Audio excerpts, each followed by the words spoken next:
Israel is downplaying the potential for an immediate breakthrough in hostage negotiations with Hamas. That's despite President Biden on Monday saying he hopes there could be an agreement within a week. Biden also told late-night host Seth Meyers that Israel had agreed to pause its offensive during the Muslim holy month of Ramadan if a hostage deal is reached.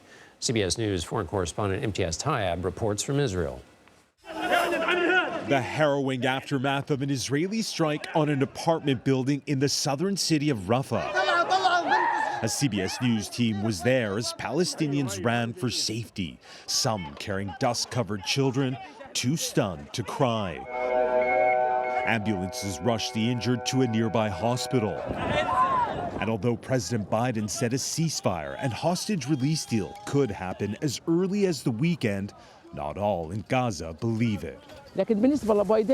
Biden only talks, says Karim Safi from Khan Yunis. If he was serious, he would have solved this problem a long time ago.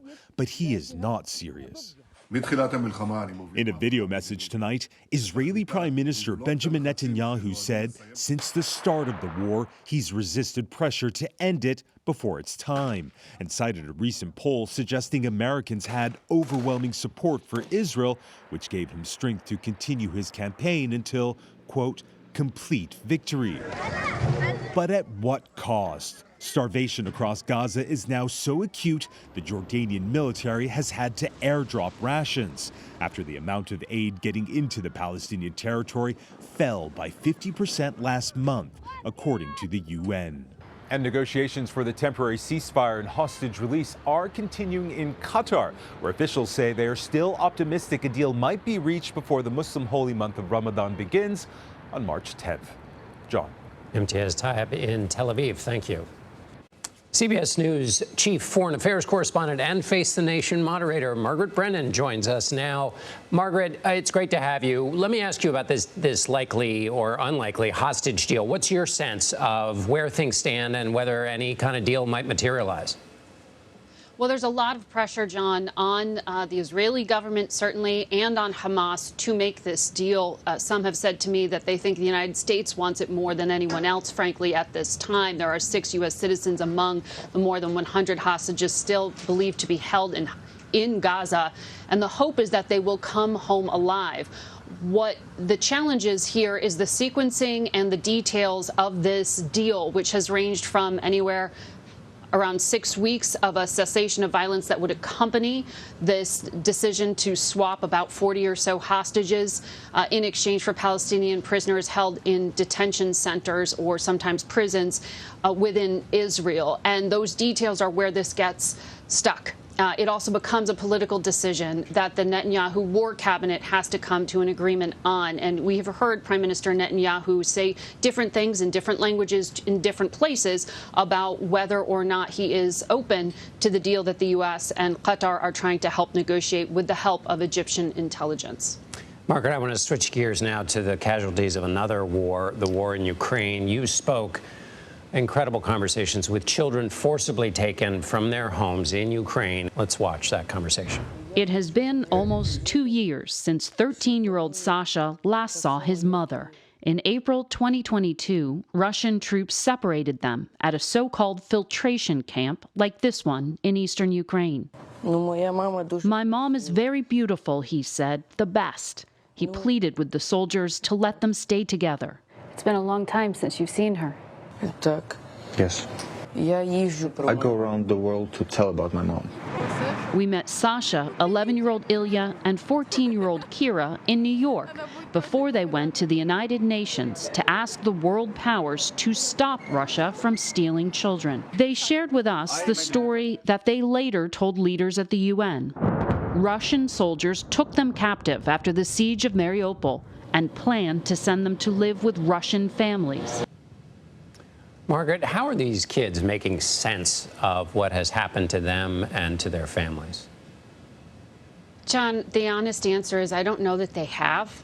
This is a really, really difficult conversation to have with a child, to ask them to relive the worst single day in their life and have them do it again and again, not just in our interview, but they are doing this at the United Nations. They are doing it here at the White House as they did today. They are doing it with State Department officials, and they're going around the world begging for help. And it's children who are making that diplomatic push, not a unified international coalition. That is hard for an adult to get their head around, certainly this one.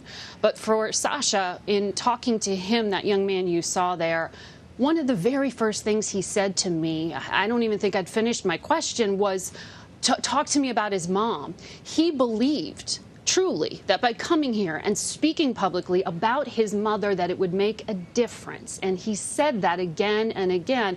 I hope someone here in the U.S. hears me and helps me find her. He believes she's alive.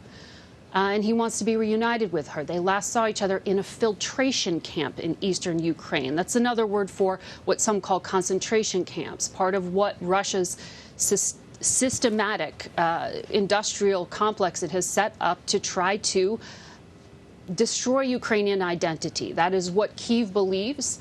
It is what the International Criminal Court has issued arrest warrants around because of these forced deportations of children. Sasha was told he'd be sent to Russia to go live with a Russian family. And he told us he has one, and he just wants his mom back.